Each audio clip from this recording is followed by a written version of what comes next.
¿Qué pasó? ¿Cómo están? Qué gusto saludarles. Bienvenidos a este Facebook Live con motivo del tercer informe del presidente Andrés Manuel López Obrador.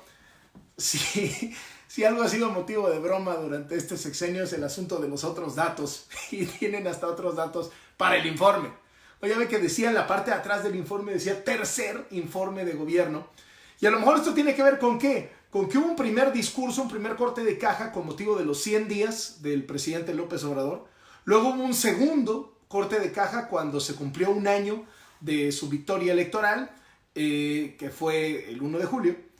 Y pues ahora este tercero. Entonces, pues sí es tercero, pero la Constitución dice que este es informe, lo que se dice informe, es el de hoy y es uno. Pero bueno, pues 1, 3, hubo muchísimas bromas ya en redes sociales, que si nos traían más confundidos que Star Wars, que ya saben que empezó con la 4, 5 y 6 y luego la 1, 2 y 3. En fin, en cualquier caso, lo de las formas queda ahí a un ladito. Otra cosa que llamó mucho la atención, hablando de las formas, llega el presidente López Obrador y en una sillita normalita, un poco símbolo de la austeridad que ha sido sello de su gobierno, que por cierto a mí me parece que lo de la austeridad está muy bien, el austericidio es otra cosa, pero la sencillez en el ejercicio del poder, el hecho de que no se anden gastando millonadas, que son dinero de nosotros, que es dinero de nosotros, a mí me parece extraordinario.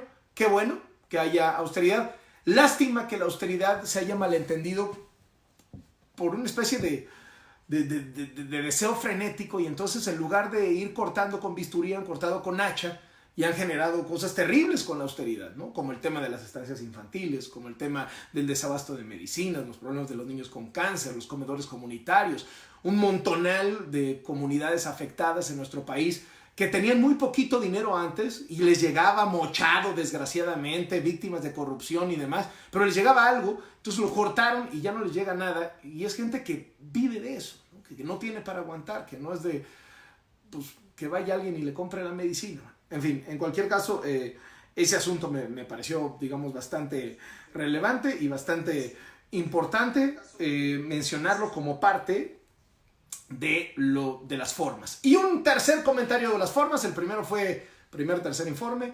El segundo, el tema de la austeridad, de la sencillez del escenario de un solo hombre, que dice mucho sobre el gobierno del presidente López Obrador. Y el último tema que les quiero comentar sobre las formas es el que tiene que ver con algo que se repite y se repite y se repite en la historia. ¿No les pareció este informe, díganme ustedes y los leo, idéntico a cualquier informe de Peña Nieto? Idéntico a cualquier informe de Felipe Calderón, idéntico a cualquier informe de Fox. O sea, desde que los informes dejaron de significar que el presidente tenga que ir al Congreso, se hace un grupito de invitados especiales, que por cierto son los mismos prácticamente, decimos, el gabinete, la corte, los 2, 3 organismos autónomos, los gobernadores, la élite económica, la élite política, o sea, los líderes del partido en el poder, pues, a veces son los del PAN, los del PRI, ahora son los de Morena, todo el mundo trajeadito, formalito, todo el mundo súper aplaudiendo, y el presidente echándose un rollo de cosas que muchas veces ya oímos, que muchas veces ya sabemos que no son verdad, que están llenas de triunfalismo y de optimismo. Hacía yo la cuenta hace un ratito y veía yo que creo que en total en el informe hubo 6 segundos de autocrítica. Pero eso sí, aplausos y cariño y cuantimás, etcétera, etcétera. Entonces, bueno, pues me parece que eso es otro asunto a destacar en lo que tiene que ver con las formas. Ahora vamos al fondo del tema. Y voy a empezar por lo que a lo mejor no se espera. Quiero empezar por lo bueno. Sí, porque muchas veces me han dicho en redes sociales, sobre todo últimamente, oye, ¿qué no ves nada bueno en el gobierno? No, claro que sí. Claro que sí hay cosas buenas. A ver, con un presupuesto de ese tamaño, ni modo que no hubiera cosas buenas. Pero voy y las enlisté para que no se me olvidara ninguna. A lo mejor alguna por ahí se me pasó, porque pues también estoy aquí leyendo sus comentarios o intentando hacerlo. Pero ahí va. El punto es el siguiente. Espérame tantito. Ahí está. Ahí lo estoy viendo. Cosas buenas. En términos económicos, hay cosas buenas, sí. Y la que me parece más importante es el equilibrio fiscal. Es decir, que haya finanzas públicas sanas, que no tengamos un problema en donde el gobierno trae un déficit espantoso y entonces se genera inflación y se disparan las tasas de interés. No. El manejo macroeconómico, el cuidado de las finanzas públicas, son finanzas públicas sanas y eso a mí me gusta. Siguiente punto que me gusta, el aumento al salario mínimo. Rompieron uno de los mandamientos del neoliberalismo y era que un aumento en el salario generaba inflación, ¿no? Lo rompieron y demostraron que eso no pasó. Sí es cierto que esto lo hizo Morena, sí, vino desde una propuesta perredista, ¿no? De los que hoy no están en Morena y demás, y en algún momento el gobierno de Miguel Mancera, enemiguísimo del López Obrador, pues estuvo muy insistente en eso, pero ellos lo hicieron y súper bien. El salario mínimo ha aumentado como pocas veces ha aumentado y eso también está muy bien. Tercer punto que me gusta. Desde que López Obrador estaba en campaña, luego como presidente electo y luego como presidente constitucional, siempre ha apoyado el libre comercio con Estados Unidos. No quiere jugar. Mi percepción es que López Obrador no le tiene miedo a nada, excepto a Donald Trump, ¿no? No sé si es por eso o por otra cosa, o a Estados Unidos, no sé cómo llamarle, pero el punto es que hay una decisión de mantener el Tratado de Libre Comercio con el TEMEC e incluso se le escuchó súper optimista decir, mi pronóstico es que el TEMEC va a jalar y eso a mí me parece que está muy bien. Otro, el ejercicio del gobierno sin lujos. Eso me parece muy bueno. Uno más, las nuevas leyes en favor de las trabajadoras del hogar. Un asunto importantísimo, importantísimo, que era una deuda histórica de nuestro país y que además pues vino felizmente impulsado por la película Roma de Cuarón. Y otra cosa que a mí me parece muy buena, es un presidente que lo quiere la gente. Es un presidente que 60, 70% de la gente está a favor de él, no necesariamente de su gobierno, y eso cuando uno ve las encuestas, la popularidad del presidente está alta, pero la evaluación de su gobierno no está alta. O sea, la gente sabe diferenciar entre su cariño por el presidente, su apoyo todavía, decir, a ver, está empezando, es un presidente que trabaja, le echa ganas, la gente está muy involucrada en los temas de la política y lo ve uno en las conversaciones, eso me parece buenísimo, ¿no?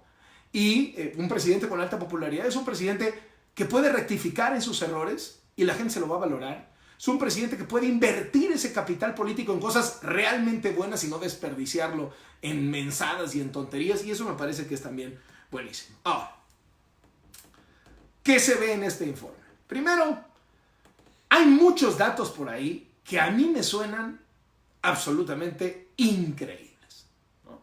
Hay algunos abiertamente falsos o abiertamente tramposos, ¿no? Donde, por ejemplo, en el tema de empleos, quitó de su medición el mes de mayor desempleo y entonces, pues sí, ya sale bonito. Pues sí, pero pues eso es trampa, ¿no? Hay temas como, por ejemplo, esto de que se han creado 100 universidades en 9 meses. ¿Dónde están? ¿Quiénes van? ¿Cuáles son sus programas de estudio? Esto de que 9 de cada 10 familias indígenas reciben un apoyo del gobierno. Híjole, todos los reporteros que yo conozco que han estado investigando este asunto más bien dicen que las familias indígenas se quedaron sin apoyos. Les prometen que les van a llegar y se mueren de ganas de que les lleguen y que les lleguen más. Sí, pero no les han llegado. Muchos datos como para verificar, como para que desde el periodismo se haga un enorme ejercicio de verificación. Otro tema.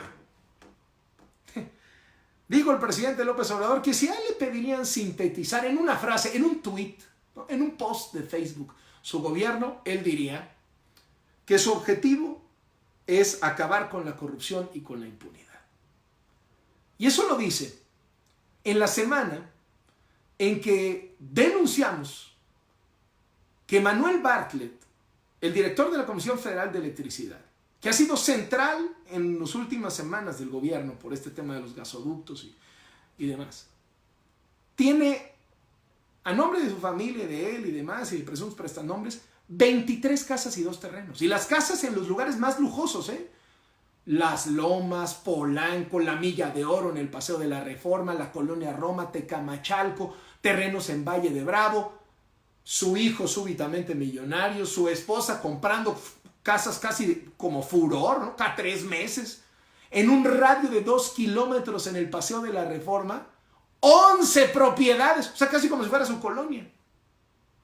Hemos hecho esa denuncia con documentos, papeles, registro público de la propiedad. Bartlett apenas atinó a poner un tuit y 2 párrafos. O sea, frente al cúmulo de documentos y de pruebas, Bartlett, un tuit y 2 párrafos.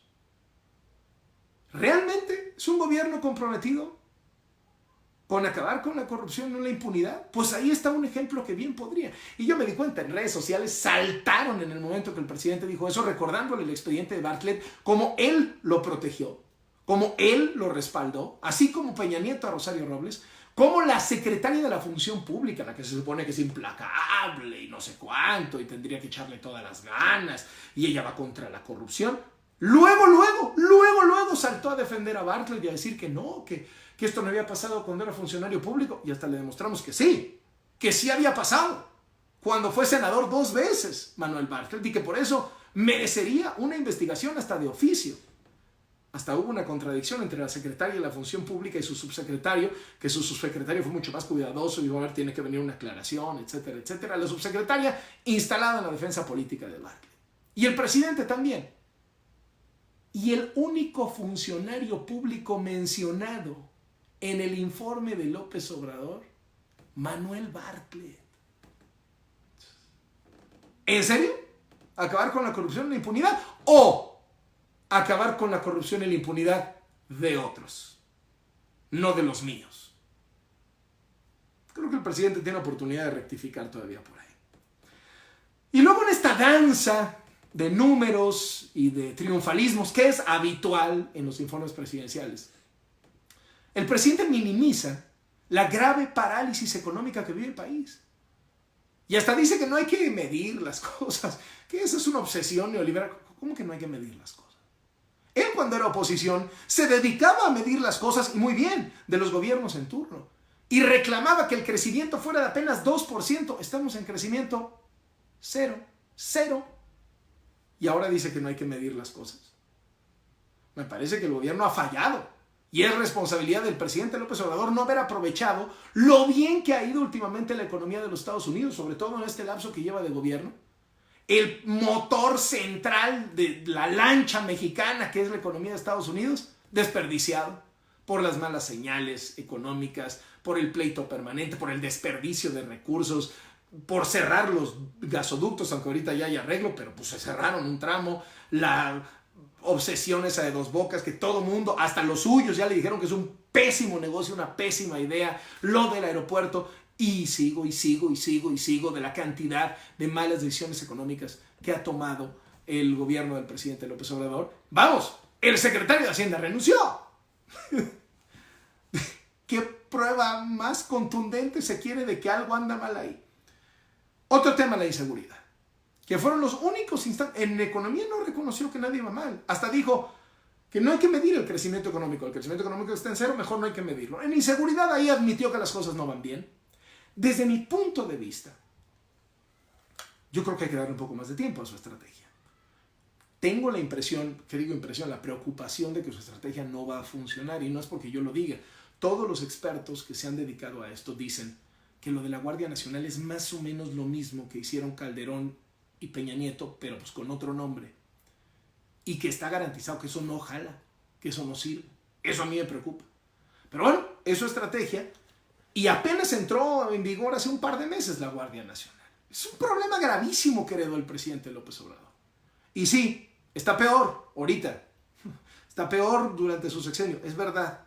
Pero me parece que hay que darle un poco más de tiempo para el tema de la inseguridad. No creo que se le pueda responsabilizar de que se haya disparado la inseguridad en su sexenio, a pesar de que haya sido su sexenio, tanto como sí se le puede responsabilizar que se haya paralizado la economía por decisiones muy concretas y señales muy concretas que ha mandado él. Y cierro hablando del asunto de la migración. Me llama mucho la atención que el presidente no reconozca que buena parte de esa fuerza central de combate a la delincuencia, que es la Guardia Nacional, esté dedicada, perdón que lo diga con esas palabras, a golpear migrantes, a madrear migrantes en la frontera sur. me parece, una vergüenza para su propia historia de luchador social. Es una vergüenza para lo que México ha exigido de Estados Unidos en lo que respecta a su trato hacia los mexicanos, lo que estamos haciendo con los centroamericanos. Yo estoy absolutamente asombrado de cómo un gobierno que viene de la lucha social, un gobierno que viene de la izquierda, que dice tener todos estos vasos comunicantes con el humanismo, con la cercanía, se ha vuelto la policía de Donald Trump, para ponerlo claro. Y a mí me parece que también hicieron falta pues algunas cosas del presidente López Obrador. Creo que con esto doy respuesta, porque estoy viendo aquí algunos de los comentarios que me están haciendo, doy respuesta a muchos de los comentarios que me dicen, creo, pero si no, pues ya hacemos otro Facebook Live. Les agradezco muchísimo que me hayan seguido en estos minutitos, ojalá no les haya aburrido mucho, y que tengan un buen domingo. Como diría el clásico, sean felices, felices, felices. Nos vemos.